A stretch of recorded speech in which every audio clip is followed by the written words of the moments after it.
Welcome to another story made by Oracle 1. Elliot Mason had always been a man of considerable skepticism. At 32, he prided himself on being practical and grounded in reality. So when a glossy envelope landed on his doormat announcing that he had won a free house worth nearly $500,000 in a contest he had never entered, his first instinct was disbelief. The letter didn't specify how he had won, only congratulating him on his newfound fortune and directing him to a remote location a few miles outside town to claim the prize. Curiosity gnawed at him, and after a sleepless night spent scouring the internet for any information about this mysterious giveaway, Elliot decided to go. Maybe it was a scam, but the house was there in the picturesque photos pinned inside the letter. A charming Victorian-style estate, complete with a wraparound porch, ivy crawling up its once pristine white walls, and windows gleaming under the late afternoon sun. It looked like a dream, something stolen from a bygone era, yet impeccably preserved. When he arrived, a feeling of uncanny stillness hung in the air. There was no sign of the promised real estate agent or any welcoming committee. The wooden gate creaked open as he pushed it gently, the garden wild and overgrown, daisies and dandelions tangled with thorny brambles. The door to the house was slightly ajar, almost inviting him in. The scent of dust and old wood greeted him as he stepped inside. For the first 5 minutes, Elliot felt nothing but awe.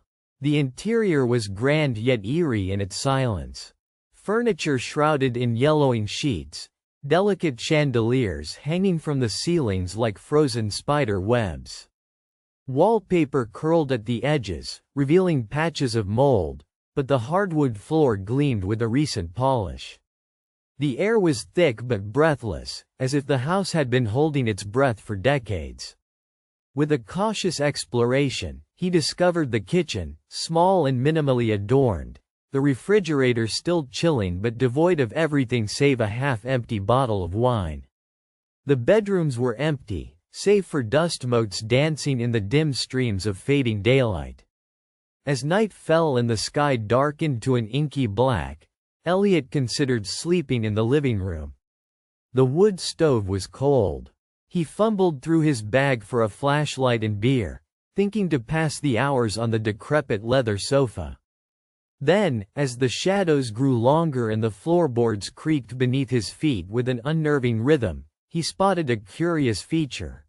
A narrow crack beneath the baseboard beside the staircase that led upstairs. His curiosity piqued, he knelt to investigate. Behind a loose panel lay a heavy, rusted handle. He gripped it with trembling fingers and pulled.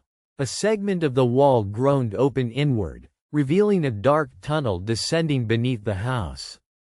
A shiver crawled up his spine, the faint but unmistakable scent of something metallic and stale rising from below.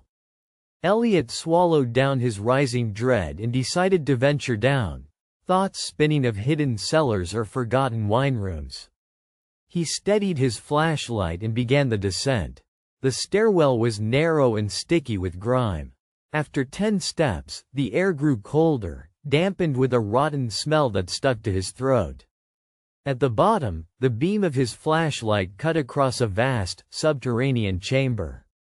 Elliot's heart thudded with a mixture of fear and fascination. Shapes emerged from the darkness ahead, guy-shaped forms standing frozen as if in silent vigil. His pulse hammered as he realized what they were. Mannequins, dozens of them, arranged lifelessly all around the room. Their limbs rigidly posed in various human postures, some seated on wooden chairs, others standing with outstretched arms. But the mannequins were not ordinary mannequins. His gaze locked onto the faces. Not mere painted glass or porcelain but haunting eyes, human eyes. Wet, glistening, unblinking. Some wide with terror, others half closed as if in eternal sleep. The contrast was grotesque. The smooth cold of the mannequin's plastic skin with the unsettling wetness of human flesh where the eyes should be. It was as if someone had meticulously embedded real human eyes into these lifeless faces. Elliot stumbled backward, the beam of his flashlight trembling wildly. His breath came hard, panic clawing at his chest. He forced his mind to confront the nightmare before him. A pitiful gallery of eyes staring at him, haunting and accusing in equal measure, imprisoned in frozen faces that mocked life itself.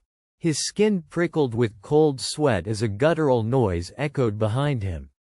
Turning, his flashlight caught a shadow melting into the darkness, slipping between the mannequins like some terrible predator.